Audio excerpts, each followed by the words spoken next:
नमस्कार, बिहार तक देख रहे हैं आप और आपके साथ मैं हूं हर्षिता सिंह। हाजिर हूं आपके सामने एक बार फिर से क्राइम की एक नई कहानी के साथ। क्राइम की ये जो कहानी आज हम आपको सुनाने जा रहे हैं, इस क्राइम की कहानी में एक सिम कार्ड है जिस पे ये पूरी कहानी है। इस सिम कार्ड के अलावा एक महिला है और महिला के साथ कई मर्द हैं, जिसके बाद ये पूरी क्राइम की कहानी बनी है, जिस पर ये पूरी क्राइम की कहानी है। शुरुआत जो है इस कहानी की वो होती है 12 अगस्त को। घटना सीतामढ़ी की है, जो कि बिहार में है। बिहार के सीतामढ़ी के बाजपट्टी इलाके में एक बगीचा है। उस बगीचे में जब लोग सुबह उठते हैं तो देखते हैं कि दो शव पड़ा हुआ है। एक शव महिला का है जिसकी उम्र लगभग 35 साल के आसपास बताई जाती है, और दूसरा जो शव है वो एक बच्ची का होता है जिसकी उम्र लगभग 7 या 8 साल बताई जाती है। एक महिला और एक बच्ची का शव जैसे ही मिलता है, लोग पुलिस को सूचना देते हैं। पुलिस मौके पर पहुंचती है, शव की पहचान करने की कोशिश करती है, लेकिन आपको बता दें कि शव की जो पहचान है वो नहीं हो पाती है। काफ़ी टाइम लगता है पुलिस को शव की पहचान करने में, लेकिन कोई भी पता ठिकाना नहीं चलता है कि आखिर ये महिला कौन है, ये बच्ची कौन है, इनका शव यहाँ पर क्या कर रहा है, ये कैसे यहाँ पर पहुँचे, इनके साथ क्या हुआ।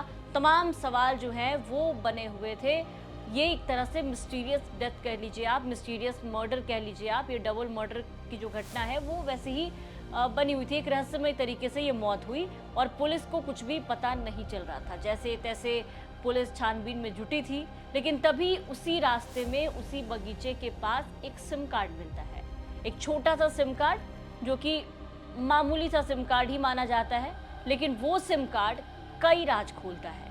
वही सिम कार्ड होता है जो पुलिस के जो हाथ लगा, वही सिम कार्ड इस डबल मर्डर का पूरा राज खोल करके दुनिया के सामने लाता है, पुलिस के सामने लाता है, और ये बताता है कि आखिर क्या कुछ हुआ है इस महिला और इस बच्ची के साथ। पूरी घटना को लेकर के जब पुलिस ने तहकीकात शुरू की तो सिम कार्ड मिला। अक्सर आपने वो एक लाइन तो सुनी होगी कि कातिल जो है वो कितना भी होशियार हो, लेकिन कोई ना कोई सुराग जो है वो छोड़ ही जाता है। और यहाँ भी इस कहानी में कुछ ऐसा ही हुआ। कातिल भले ही यहाँ से निकल गया, लेकिन वो सिम कार्ड वहीं पर पड़ा रह गया, जो कि काफ़ी दिनों के बाद पुलिस के हाथ लगता है। पुलिस वो सिम कार्ड को उठाती है, फ़ोन में लगाती है, एक्टिवेट करती है, जिसके बाद कई तरह के खुलासे होते हैं। इस खुलासे में पुलिस के हाथ चढ़ता है एक आरोपी जिसका नाम संजीत बताया जा रहा है। आरोपी जब पुलिस के हाथ लगता है तो उससे पूछताछ की जाती है। पहले तो आरोपी कुछ भी बोलने से इनकार करता है, लेकिन जब पुलिस दबाव बना करके कड़ाई के साथ पूछताछ करती है तो सारे राज एक एक करके उगलता चला जाता है। जिसमें सबसे पहले वो ये महिला जिनकी लाश मिली है, सबसे पहले नाम बताता है और बताता है कि महिला का नाम है कविता देवी। महिला शादीशुदा है, पति का नाम मुकेश कुमार बताया जाता है, और ये लड़की, छोटी बच्ची जिसकी लाश मिली है, वो बच्ची कोई और नहीं, महिला की बेटी बताई जाती है। अब सवाल है, पुलिस ने जब उससे ये पूछा कि आखिर इनका मर्डर कैसे हुआ, तुमसे क्या ताल्लुकात है, इनके क्या संबंध है, तो खुलासा करते हुए आरोपी बताता है कि महिला और इस आरोपी का 5 साल से अवैध संबंध था। यानी कि महिला पहले से शादीशुदा थी, लेकिन इसके अलावा भी, इसके बाद भी इस इंसान के साथ 5 साल से रिलेशनशिप में थी।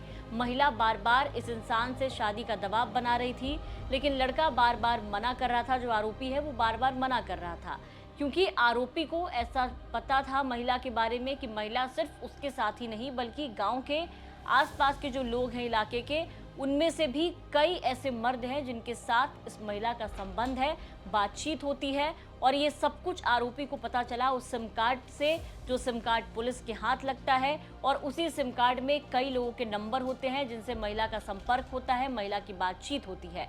और इस पूरे कांड को लेकर के पुलिस के सामने एक एक करके सारे राज जो है वो आरोपी उगलता है और बताता है कि महिला जो है वो कई लोगों के साथ संबंध में थी, और फिर इसके साथ भी 5 साल से रिलेशनशिप में थी, और लगातार इस पर शादी का दबाव बना रही थी, जिससे बचने के लिए जो आरोपी है वो महिला और उसकी बेटी को वैशाली से उठा करके सीतामढ़ी लाता है। घुमाने के बहाने कई कहानियां बनाता है और फिर सीतामढ़ी ला करके इस डबल मर्डर कांड को अंजाम देता है।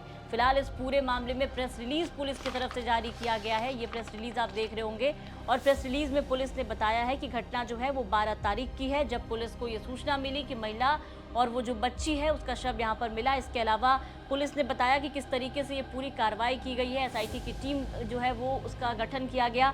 इसके अलावा नीचे आप देखेंगे इस प्रेस रिलीज में, तो यहाँ पुलिस ने बताया है कि 11 अगस्त को आरोपी जो है वो मृतका और उसकी बेटी को घुमाने के बहाने सीतामढ़ी लाता है।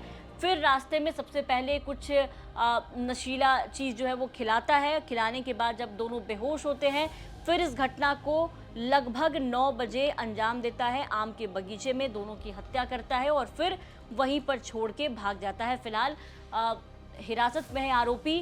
कोई भी बयान ना ही फिलहाल पुलिस की तरफ से सामने आया है। ये प्रेस रिलीज बस एक सामने आया है जिसके आधार पर ये पूरी कहानी फिलहाल चल रही है। देखना होगा कि आरोपी आगे क्या कुछ उगलता है। इस पूरे मामले में पति का क्या कुछ कहना है महिला के, जब पुलिस उन तक पहुंचेगी तो ये भी देखना होगा।